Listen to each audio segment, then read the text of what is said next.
In defense of why DRS is the best current solution to F1's dirty problem.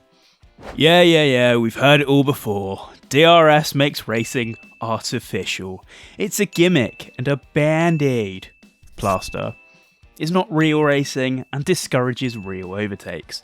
These are just some of the comments we've heard from DRS critics over the years, but the fact of the matter is that it could be the best solution we currently have for sorting out a dirty problem in Formula 1.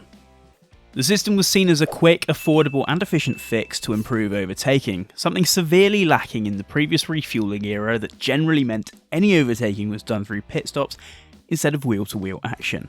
Not something we'd like to see come back in a hurry. Barring any wet weather, the device has been used at every GP over the last decade, and a general apathy towards it by drivers, teams and fans has steadily festered. But should this be the case?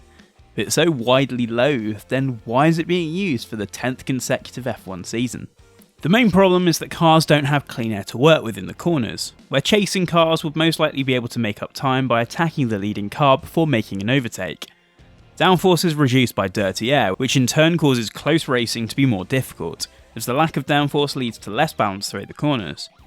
Most of the air down the car is currently controlled by the front wing and bargeboard elements, but dirty air can affect the airflow down the whole of the car, upsetting the harmony of the car's aerodynamics. And of course, dirty air is caused by turbulence coming off the back of a leading car due to more complicated turning vanes, fins and the like.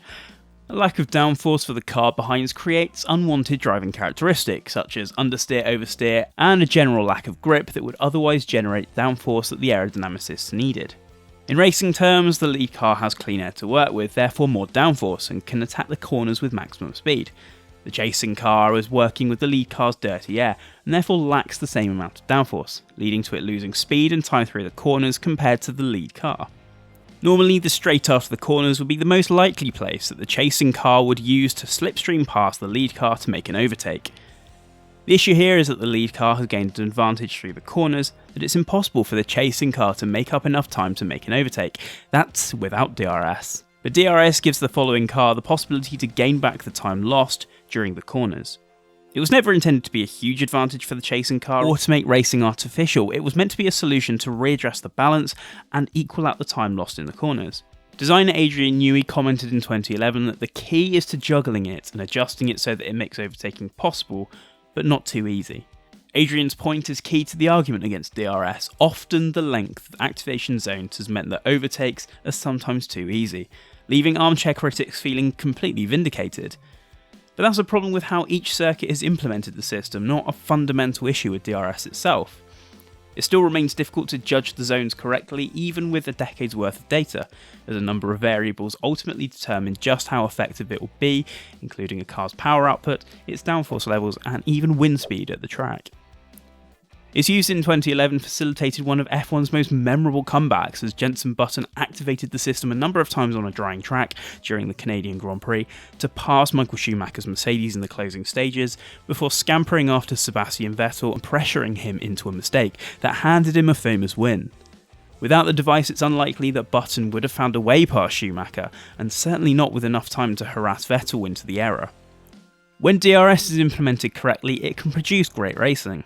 For example, at the 2017 Spanish Grand Prix, it allowed first Sebastian Vettel to take the lead from Valtteri Bottas, and then Lewis Hamilton the opportunity to make a pass on the Ferrari driver. The Circuit de Barcelona-Catalunya is notoriously difficult to overtake on, and while DRS did offer the opportunity to make overtakes into Turn 1, neither of the above-mentioned passes were foregone conclusions.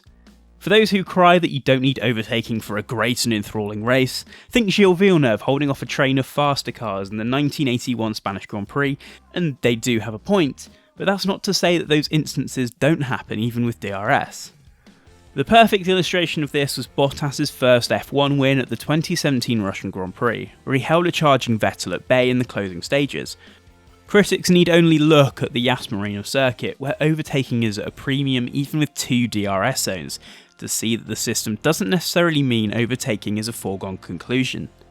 Over time, DRS has been altered, with its unlimited use in practice and qualifying being limited to the race activation zones, while the size of the flap has been increased.